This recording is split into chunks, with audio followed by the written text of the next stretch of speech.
Assalamualaikum warahmatullahi wabarakatuh. Waalaikumsalam warahmatullahi wabarakatuh. Bismillah walhamdulillah, wassalatu wassalamu ala rasulillah Sayyidina wa maulana Muhammad ibn Abdillah wa ala alihi wa ashabihi wa man tabi'a rusydah amma ba'du. Ila hadratin Nabi Mustafa Muhammadin sallallahu alaihi wasallam wa ala alihi wa ashabihi wa azwajihi wa dhurriyyatihi wa ibadihi al-kiram wa jami ummatihi minal muslimina wal muslimat wal mu'minina wal mu'minat aina makanu khususan malik hadal kitab asyhadu Rasulullah syahidillah lahu al-fatihah. A'udzu billahi minasy syaithanir rajim. Bismillahirrahmanirrahim. Alhamdulillahi rabbil alamin arrahmanir rahim maliki yaumiddin iyyaka na'budu wa iyyaka nasta'in ihdinas siratal mustaqim siratal ladzina an'amta 'alaihim ghairil maghdubi 'alaihim waladdallin. Bismillahirrahmanirrahim. 32. Babu sholatil Jum'ati. Bab yang membahas tentang sholat Jumat. Walaupun ibu-ibu nggak sholat Jumat, suaminya, anaknya yang laki-laki sholat Jumat. Saya tujuh. La tajib, tidak wajib al-jum'atu sholat Jumat illa kecuali ala ahlil baladi, orang yang tinggal di pemukiman. Jadi kalau orang yang kerja di ladang nggak ada bangunan, nggak wajib sholat Jumat. Yang wajib sholat Jumat itu ahlil balad al-mabniyah, yang tinggal di pemukiman dan ada bangunannya. Maka dihitung tidak sah orang sholat Jumat di lapangan. Beda dengan sholat Id. Makanya dulu waktu demo tahu berapa itu yang nurunin Ahok itu 2017 ya, kan pada sholat Jumat di Monas. Nah itu dipersoalkan keabsahan sholat Jumatnya itu. Oh iya. Ya, yang 2017 kalau nggak salah ya, yang pilkada Anies lawan Ahok yang di Jakarta itu. Nah sebelum itu kan Ahok di demo rame-rame. Nah karena pas hari Jumat kemudian sholat Jumatnya di Monas. Lah, Monas kan bukan bangunan ini loh. Lah kecuali kalau memang yang 40 orang sebagai syarat itu di bangunan, kemudian lainnya di jalanan nggak masalah. Kayak misalnya masjid-masjid di Jakarta yang nggak muat. Nah itu kan sebagian jamaahnya ada yang di jalanan, di halaman. Lah kalau memang semuanya kok tidak berada di bangunan, maka itu dipersoalkan keabsahan atau kesah tidaknya sholat Jumatnya itu. Maka yang wajib sholat Jumat itu orang yang tinggal di pemukiman dan ada bangunan. Walau bil jaridi, walaupun bangunannya itu terbuat dari jarit itu pelepah kurma. Kalau zaman Nabi memang masjidnya kan ya cuma begitu tok, nggak semewah sekarang. Cuma dipatok 4 biji kayak orang lomba burung itu. Ya lomba burung kan cuma tanah dipatokin bambu 4. Kemudian yang tempat untuk imam sama beberapa barisan di depan itu ada apa namanya? Kalau orang Jawa aup-aupan. Apa namanya? Yang di atas ini loh. Kayak atap, cuman atapnya ya asal gitu aja. Nah, makanya walau bil jaridi, walaupun dengan pelepah kurma, awil kosobi atau dari bambu, yang penting ada bangunannya. Kemudian yang wajib sholat Jumat itu idza kana fihim, apabila ada di sekumpulan orang di pemukiman itu arba'una 40 minal muslimina dari muslim az-zukuri yang laki-laki. Kalau 39 laki-laki kemudian satu buat genep-genepin perempuan, ya enggak memenuhi syarat. Dalam mazhab Syafi'i orang sholat Jumat itu minimal 40 orang laki-laki dewasa. 39 misalnya yang satu buat genep-genepan si Incul ikut, ya belum memenuhi syarat. Berdua udah maafin, ya belum memenuhi syarat. Nah kalau sudah seumuran Afan, ya udah memenuhi syarat. Nah minimal itu arba'una ada 40 minal muslimin al-zukuri dari muslim yang laki-laki, al-ahrari yang merdeka, bukan budak. Budak itu manusia tapi diperlakukan enggak kayak manusia, bisa diperjualbelikan. Bosen jual, pengen beli, kayak motor aja. Bahkan kalau budak itu perempuan boleh digauli sama majikannya yang laki-laki. Terbosen jual, itu budak. Manusia tapi enggak kayak manusia. Kalau dia lari boleh dibunuh. Ngeri juga. Zaman sekarang udah enggak ada. Beda pembantu sama budak kan beda. Al-balighina yang semuanya 40 orang muslim laki-laki tadi semuanya sudah usia baligh. Maka kalau ada yang satu belum baligh, belum memenuhi syarat. Al-uqala akalnya waras. Kalau yang satu agak sableng, diajak ngobrol nggak nyambung. Udah makan belum? Anak saya 4. Nah, udah nggak nyambung, wah wes. Dimakan. Iya. Ditanyain udah makan belum? Jawabnya anak saya 4. Itu kupingnya apa akalnya yang bermasalah ya Bu. 40 orang laki-laki dewasa yang sudah balik, yang bukan budak, yang akalnya sehat.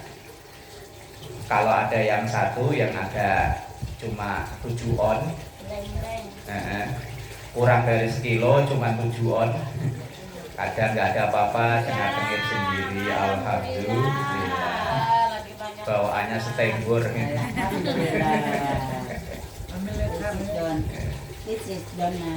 Al-mustautinina yang mustautin itu mukim di situ. Orang yang memang mukim di situ. Ini fikih-fikih klasik. Fikih ini kalau diterapkan warga Jakarta, rata-rata sholat Jumat warga Jakarta nggak sah. Kalau masih pakai patokan kitab fikih yang begini, makanya fikih itu kan selalu mengalami perkembangan. Makanya masih ada banyak saudara-saudara kita yang masih kekeh dengan fikih-fikih klasik. Maka sholat Jumatnya, mereka habis sholat Jumat, assalamualaikum, ulang sholat duhur. Karena mereka berkeyakinan bahwa kalau yang jadi masalah itu biasanya jumlahnya loh.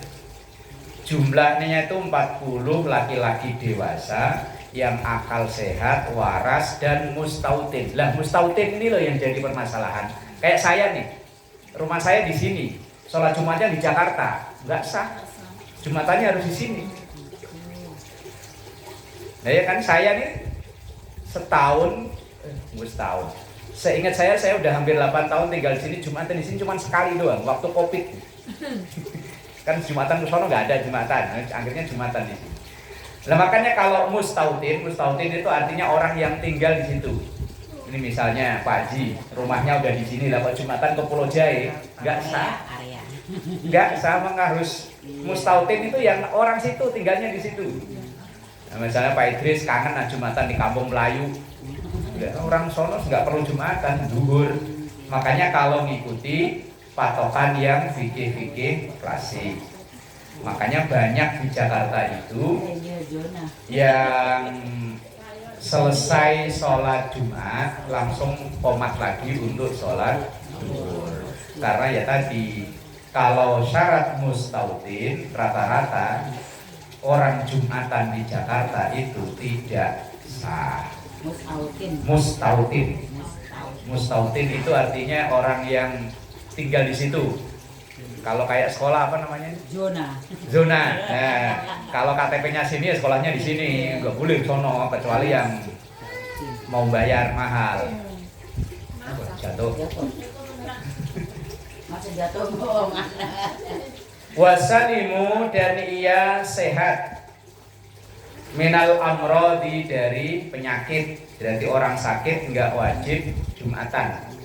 Kalau sakit ya wis di rumah aja.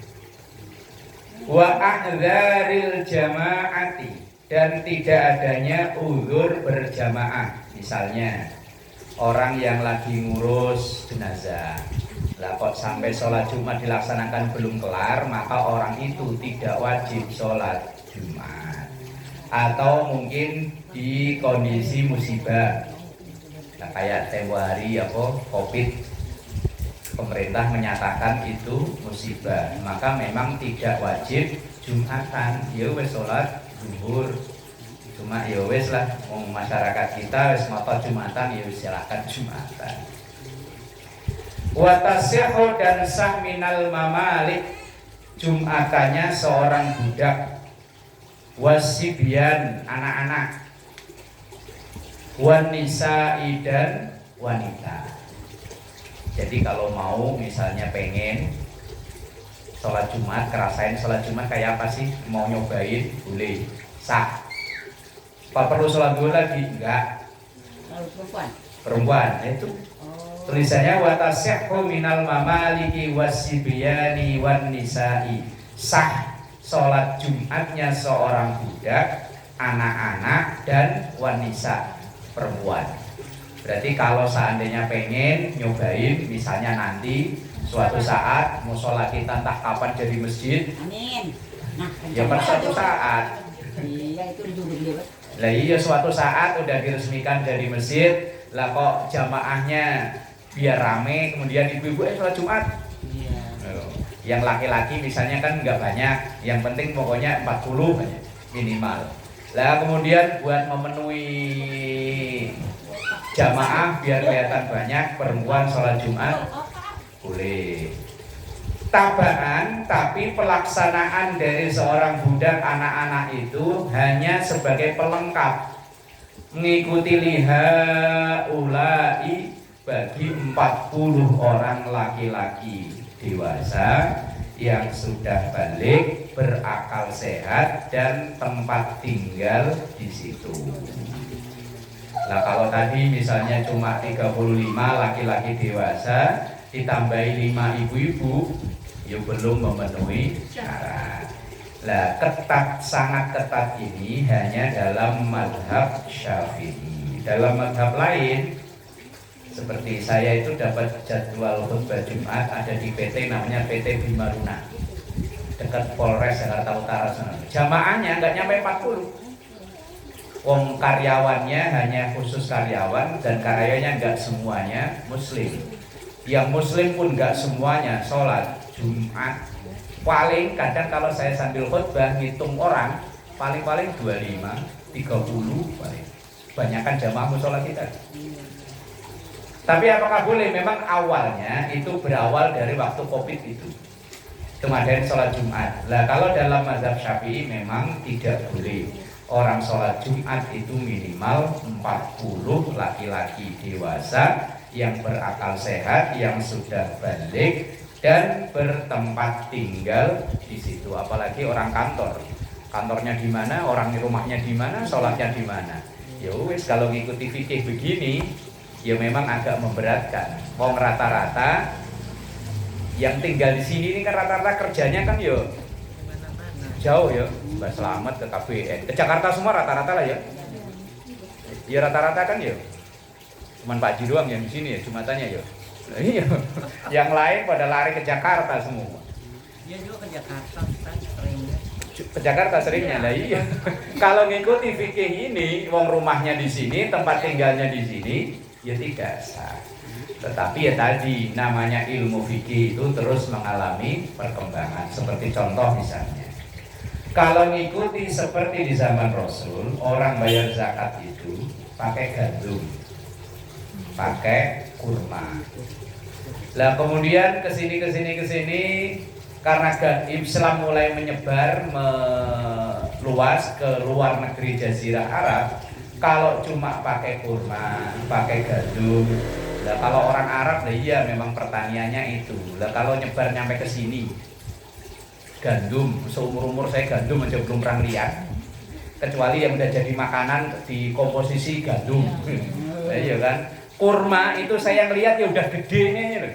Dulu waktu di kampung orang berangkat haji satu yang nganterin orang sekampung dapat oleh-oleh kurma atuh ya udah. Lah kalau sekarang sih gampang ya di toko-toko banyak.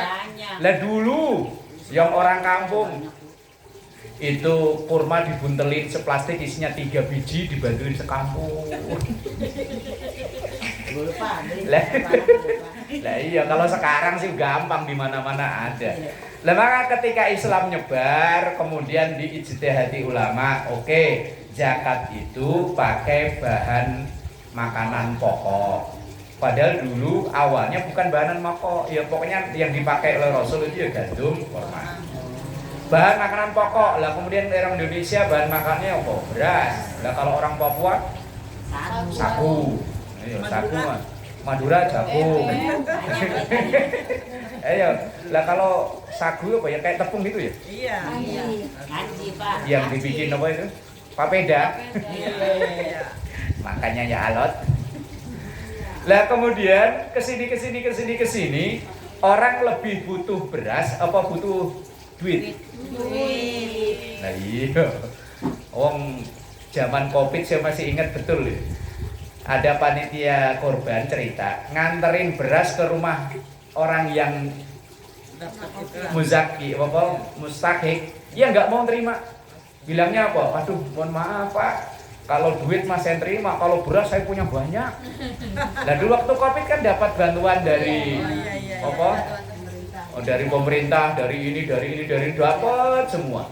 Akhirnya ya wes, akhirnya diijtihadi kalau memang masyarakat itu yang lebih dibutuhkan duit, makanya sekarang banyak yang zakatnya pakai duit. Apalagi mama ya. Ya bukan mama doang sih aslinya mah. Oh bocah piyik kayak udah tahu. Apin yang baru umur segitu aja disuruh milih duit udah tahu. Apalagi yang tua. Watajibu wajib aidon, wajib juga artinya ala kulli mukimin, bagi orang yang mukim fi baldatihim, sholatnya itu di wilayahnya. Itu tadi loh apa namanya ibadah sholat zona. Orang Jumatan kena zona, orang sekolah ya aslinya kena zona. Makanya Jumatannya orang perkotaan, kalau orang kampung memang rata-rata ya Jumatannya di situ-situ aja. Berarti anak sekolah ikut kikirin. Dan mungkin iya. Aslinya iya kan. Fi baldatihim, di negaranya atau di wilayahnya, tabaan karena mengikuti lahum mereka. Wa illam tastautin, tapi kalau ia bukan orang yang mukim, yang kayak tadi rumahnya di sini, Jumatannya di Jakarta. Idza kanat iqamatuhu, apabila mendirikan sholat Jumatnya itu qati'atan lis-safari, memutus perjalanan. Maksudnya begini. Kalau mengikuti fikih ini memang, apalagi yang kayak di perkantoran, kayak kantornya Yunus, kan rata-rata kan yang Jumatan bukan orang situ. Yang orang situ malah mana ada. Wong rata-rata ya orang situ Jumatannya di belakang kan, ya kayak KBN. Yang Jumatan ya rata-rata orang mana kan. Lah ketika kadang tanggal merah ya Jumatannya libur. Oh lah nggak ada orang. Lah banyak perkantoran yang kalau tanggal merah pas bertepatan hari Jumat, Jumatannya libur. Bahkan di Sunter itu ada namanya perumahan Taman Nyur. Itu memang itu perumahan, cuma jamaahnya kebanyakan itu dari perkantoran kanan kiri yang dekat Sunter Mall. Saya pernah Idul Fitri atau Idul Adha itu di situ. Biasanya kalau Idul Fitri, Idul Adha kan jamaahnya banyak. Lah itu ruangan dalam aja nggak penuh. Lah saya tanya ke pengurus, Pak, ini udah jam segini kok jamaahnya belum ada. Kata pengurus, iya memang begini Pak, kalau sholat id di sini jamaahnya dikit. Yang warga sini, yang Muslim cuma dikit. Kanan kiri depan masjid ini rata-rata bukan orang Islam. Lah kalau Jumatan kok penuh sampai ke jalan-jalan itu full. Lah kalau Jumatan kan orang perkantoran yang Jumatan. Orang pada ngantor di sini, pada karyawan-karyawan di sini, Jumatannya di sini. Lah ini konsus kayak begini ini kalau mengikuti kekeh pada fikih-fikih klasik, maka rata-rata Jumatan orang Jakarta, orang perkotaan itu tidak sah. Nah, maka fikih itu kadang mengikuti perkembangan zaman. Walaupun teksnya pakai fikih klasik, cuma pinter-pinternya biasanya yang mengajar itu menyampaikan permasalahan yang ada. Wa syurutu sihhatiha wallahu a'lam bissawab. Monggo silakan. Itu kan saya kemarin kan Tasya pulang sholat tuh.